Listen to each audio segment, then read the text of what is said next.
Interview Sheikh Rashid Ahmad صاحب کا کل سے سوشل میڈیا پر بڑا ایشو بنا ہوا تھا، اور وہ انٹرویو آپ نے دیکھ لیا۔ اور انٹرویو کے بارے میں کچھ یوٹیوبرز نے بڑے زبردست قسم کے انکشافات کیے اور یہ کہا کہ شیخ رشید احمد صاحب کو جب انٹرویو کے لیے لایا گیا تو سادہ کپڑوں میں خفیہ ایجنسی کے اہلکار ان کے دائیں بائیں موجود تھے، اور انٹرویو کے دوران شیخ رشید صاحب سے یہ کہا گیا کہ آپ نے انٹرویو میں یہ باتیں ساری کرنی ہیں۔ اور جب شیخ رشید نے کہا کہ مجھ سے یہ باتیں نہ کروائیں اور ہاتھ جوڑ کے کہا گیا مبینہ طور پر، تو شیخ صاحب نے کہا جی کہ نہیں، یہ باتیں میں نہیں کر سکتا۔ تو ایجنسی کے اہلکاروں نے شیخ رشید کے منہ پر تھپڑ مارا اور شیخ رشید بچوں کی طرح بلک بلک کر روتے رہے، اور پھر یہ باتیں بھی کی گئیں کہ انٹرویو کے دوران بھی ان کے دائیں بائیں لوگ کھڑے ہوئے تھے اور گھسیٹ کے ان کو لایا گیا سما نیوز کے دفتر میں۔ تو لازمی ان ساری باتوں کی وجہ سے تھوڑی سی دلچسپی پیدا ہوئی کہ آخر کیا وجہ ہو سکتی ہے، اور شیخ رشید احمد جیسے بندے کو کیوں اس طرح کیا گیا۔ شیخ رشید احمد صاحب کو بارے میں آپ جانتے ہیں کہ وہ علل اعلان یہ بات کرتے ہیں کہ اسٹیبلشمنٹ کے آدمی ہیں، فوج کے ترجمان ہیں، اور فوج کے خلاف وہ کبھی بھی بات نہیں کرتے تھے۔ اور یہاں تک کہ عمران خان صاحب کا جب یہ سارا ایشو چل رہا تھا تو اس وقت بھی وہ عمران خان صاحب کو یہی بات کرتے تھے کہ فوج کے ساتھ پنگے نہ لیں، اپنی سارا ٹریک اینڈ ٹریڈ جو ہے وہ سیاستدانوں کی طرف ہی رکھیں۔ تو پھر وہ ایک مہینہ زیادہ ہو گیا اس سے وہ غائب تھے، منظر عام پر نہیں تھے۔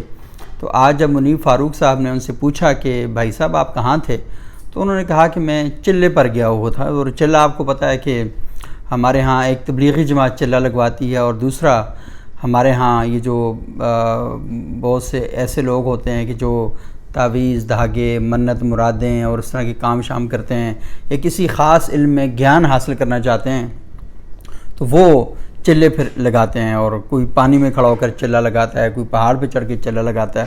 تو شیخ صاحب نے کہا وہ چلے پر گئے ہوئے تھے۔ اور پھر اس کے بعد ایک اور جو کنٹروورسی تھی انٹرویو کے حوالے سے وہ یہ تھا کہ انٹرویو ان کا سما نیوز کے دفتر میں ہوا ہے، لیکن ہم نے جب انٹرویو دیکھا تو پتہ چلا یہ سما نیوز کا دفتر نہیں ہے بلکہ شیخ رشید احمد صاحب کا گھر ہے۔ تو اب یہ سوال پیدا ہوتا ہے کہ اگر ان کو سما نیوز کے آفس میں لایا گیا تھا تو انٹرویو پھر گھر میں کیوں ہوا؟ اگر انٹرویو گھر میں تھا تو سما نیوز کے دفتر میں وہ کیا کرنے کے لیے گئے تھے؟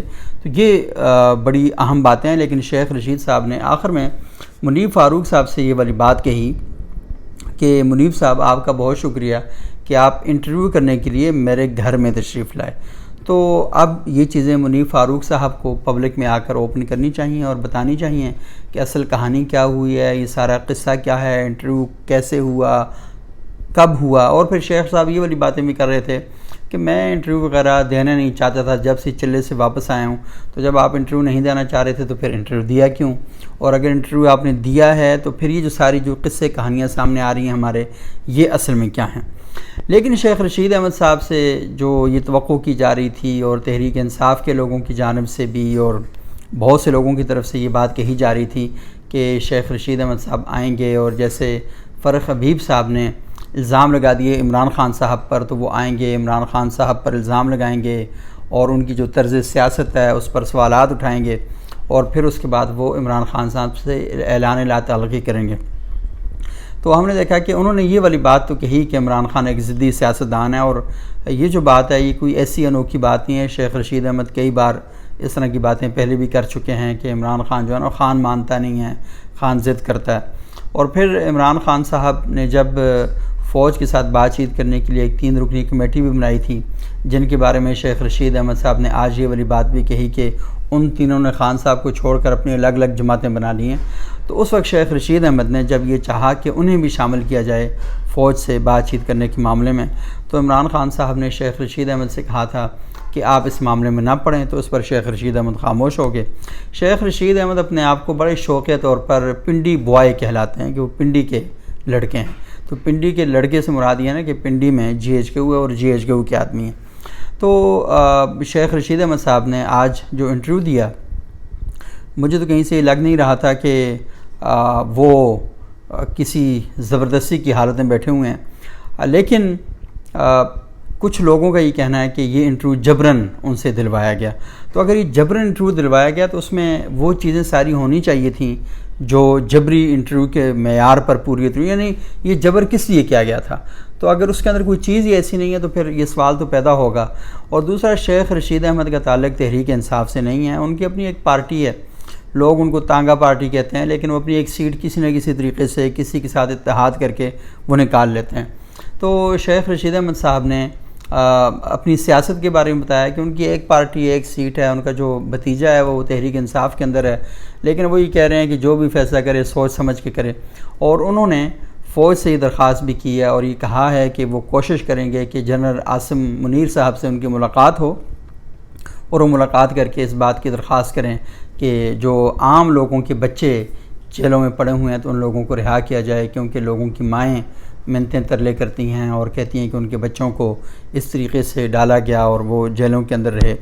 تو یہ ساری چیزیں، اور انہوں نے ایک دو باتیں بڑی اہم جو کہی ہیں، اور وہ باتیں اس وقت لازمی ہم بھی رپورٹنگ کر رہے ہیں تو یہ تھا کہ یہ چیزیں مسئلہ بنیں گی. تو سب سے اہم بات انہوں نے کہا کہ جب اس وقت کے DGISI اور آج کل کے موجودہ army chief general Syed Asim Munir کو DGISI کے منصب سے ہٹایا گیا اور عمران خان صاحب نے ناگواری کا اظہار کرتے ہوئے کوئی اچھے طریقے سے یہ کام نہیں کیا تھا، تو اس وقت وہ بنیادیں پڑ چکی تھیں. تو ہم اس وقت اپنے دوستوں کے حلقوں میں اور ایون کہ اپنے خاص جو انداز ہے میرا، میں اس میں اس بات کا اظہار کر چکا تھا کہ اپنے لیے آپ نے خود ہی دن گن لیے. تو یہ باتیں اس وقت بھی ہم کرتے تھے کہ یہ پرابلم اب آپ نے کریٹ کر دیا ہے، کیونکہ جو لوگ پاکستان کی سیاست کو، ان چیزوں کو گہرے طریقے سے جانتے ہیں، انہیں اس بات کا پتہ ہے کہ پاکستان کی جو اسٹیبلشمنٹ جسے کہا جاتا ہے نا، اس سے مراد ISI ہی ہوتی ہے. اور پھر اس کے بعد 5ویں نمبر پر پاکستان کے وزیر اعظم کی جو ویلیو ساری بنتی ہے. لیکن یہ نا کہ جب وہاں سے پرابلم ہونا شروع ہو جائیں تو پھر پرابلم رکتے نہیں ہیں، پرابلم بڑھتے ہیں اور آپ کی جو پتنگ ہے وہ کہیں نہ کہیں کٹ جاتی ہے. تو ایک بات تو یہ والی کہی شیخ صاحب نے کہ جب عاصم منیر صاحب کے ساتھ آپ نے پنگا لینا شروع کر دیا تو اصل میں آپ نے آغاز کر دیا اپنے درخت کو خود ہی کلہاڑے مارنے کا، یا اپنے پاؤں پر خود ہی آپ نے کلہاڑی مارنی شروع کر دی. ایک تو یہ بڑی امپورٹنٹ بات تھی. اور دوسری جو ہے 9 مئی کے واقعات ہیں. انہوں نے کہا کہ 9 مئی عمران خان صاحب کی تباہی جو ہے اس کا آغاز اصل میں 9 مئی سے ہوتا ہے. تو یہ تو خود بھی عمران خان صاحب کو آپ پتہ چل گیا ہے. اصل میں عمران خان صاحب یہ پہچان نہیں کر پائے کہ کھیل کے میدان میں اور سیاست کے کھیل میں فرق کیا ہوتا ہے.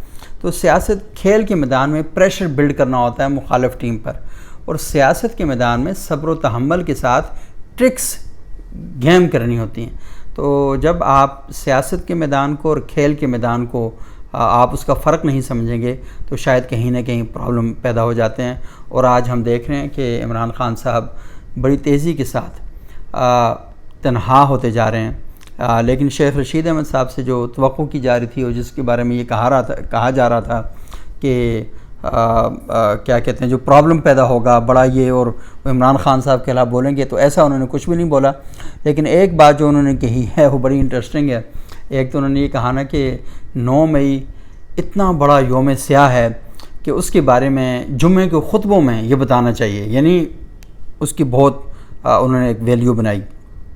اور دوسرا انہوں نے یہ کہا کہ جو لوگ بے گناہ کے بچے پکڑے ہوئے ہیں انہیں فی الفور رہا کر دینا چاہیے اور ان کو معاف کر دینا چاہیے. تو پاکستانی سیاست ہے، پتہ نہیں آگے کیا کیا رنگ دکھائے گی. ابھی تو نواز شریف صاحب آ رہے ہیں، کل لاہور میں وہ میلہ جائیں گے، اسلام آباد پہنچیں گے. تو دیکھیے وقت کیا کیا دکھاتا ہے.